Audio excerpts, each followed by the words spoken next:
ભાઈ જો તમારે પણ છે ને દેશી ચૂલા ઉપર બનેલું એકદમ છે ને કાઠિયાવાડી સ્ટાઇલમાં તમારે ગુજરાતી ભોજન લેવું હોય ને તો ભાઈ તમારે છે ને આ હોટલ કાઠિયાવાડી પરંપરાની તો એકવાર જરૂરથી મુલાકાત લેવી જ પડશે ભાઈ। જી હા મિત્રો, હું છું પરેશ જુનાગઢ ભાઈ। આજે હું આવી ગયો તો હોટલ કાઠિયાવાડી પરંપરાની મુલાકાત લેવા માટે। ભાઈ છે ને હોટલ ને ઓપનિંગ થયાનું છે ને હજી ભાઈ થોડોક સમય જ થયો છે અને ભાઈ છે ને એકદમ છે ને કાઠિયાવાડી અને દેશી સ્ટાઇલમાં છે ને આ જગ્યાએ તમને ગુજરાતી ભોજન મળી જવાનું છે ભાઈ। વાત કરતો ને તો આખી હોટલમાં છે ને ક્યાંય ગેસનો ઉપયોગ થતો જ નથી, બધી વસ્તુ છે ને ચૂલા ઉપર જ બનાવવામાં આવે છે।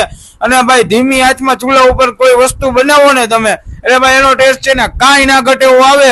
અને ભાઈ વાત કરતું તો બધી વસ્તુ છે ને સિંગતેલ માંથી જ બનાવવામાં આવે છે અને ભાઈ છે ને ચૂલા ઉપર છે ને કાંઈ ના ઘટે એવો ટેસ્ટમાં છે ને બધી વસ્તુ બનાવે છે ભાઈ। જો 180 રૂપિયામાં છે ને તમને અનલિમિટેડ ગુજરાતી થાળી મળી જવાની છે, જેમાં છે ને 3 સબ્જીના ઓપ્શન રહેવાના છે જે રોજ ચેન્જ થાય છે અને સાથે છે ને રોટલા રોટલી અને ભાખરીનું ઓપ્શન મળી જવાનું છે અને વન ટાઈમ છે ને છાશ અને પાપડ આપવાના છે। અને ભાઈ જો વાત કરતો હું તો બધી વસ્તુ છે ને માટીના વાસણમાં જ બનાવે છે અને માટીના વાસણમાં જ સર્વ કરે છે અને ભાઈ ટેસ્ટ કરી ભાઈ વસ્તુ કાંઈ ના ઘટે ભાઈ। તમે સબ્જી છે ને એમ નામ છે ને રોટલા રોટલી વિના ખાવ ને તો પણ છે ને કાંઈ ના ઘટે એવો ટેસ્ટ આવે છે ભાઈ। અને ભાઈ એક્સ્ટ્રા મેનુમાં જમવું હોય ને તો એમાં પણ છે ને તમને ઘણા બધા ઓપ્શન મળી જવાના છે, કાજુ ગાંઠિયાનું શાક છે, વઘારેલો રોટલો છે, સ્વીટમાં પણ છે ને તમને ઘણા બધા ઓપ્શન મળી જવાના છે ભાઈ। આ કાલા જાંબુ ને ભાઈ બહુ મોજ આવી જાય ને એવી વસ્તુ છે ભાઈ। મેનુ પણ તમને આપી દઉં છું, એકવાર જોઈ લેજો પોસ્ટ કરીને વિડીયો ભાઈ। છેલ્લે વાત કરતો તો ચાપડી ઊંધિયું પણ છે ને આ જગ્યાએ ટૂંક જ સમયમાં ચાલુ થઈ જવાનું છે એટલે ભાઈ તમારે પણ છે ને જો આ હોટલની મુલાકાત લેવી હોય ને